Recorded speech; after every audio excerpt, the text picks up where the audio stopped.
Question டேக்னா வேற ஒண்ணும் இல்ல. ஃபர்ஸ்ட் பேசிக் சொல்லிடுறேன். சென்டென்ஸ் பாசிட்டிவா இருந்து இங்க பாருங்க, இஸ் ஏ ஜென்டில்மேன் பாசிட்டிவா இருக்கு, நாட் வரல.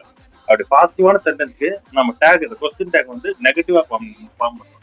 எப்படின்னா நாட் போட்டு ஃபார்ம் பண்ணணும், இஸ்ன்ட் ஹி அந்த மாதிரி. நெக்ஸ்ட் சென்டென்ஸ் நெகட்டிவா இருந்தா நாட்டோட, நாட் வந்தாலும் அது நெகட்டிவ் சென்டென்ஸ் தான். இஸ் நாட் எ ட்ரிங்கர், இது நெகட்டிவ் சென்டென்ஸ். டேக பாசிட்டிவா மாத்திரம், நாட் இல்லாம இஸ் ஹின்னு கேட்கற மாதிரி. இவ்வளவுதான்.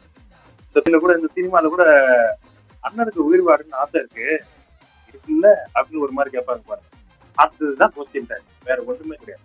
எக்ஸாம்பிள் பார்ப்போம் வாங்க. He is a gentleman, isn't he? எப்படி சார் இந்த கொஸ்டின் டேக் ஃபார்ம் பண்றது?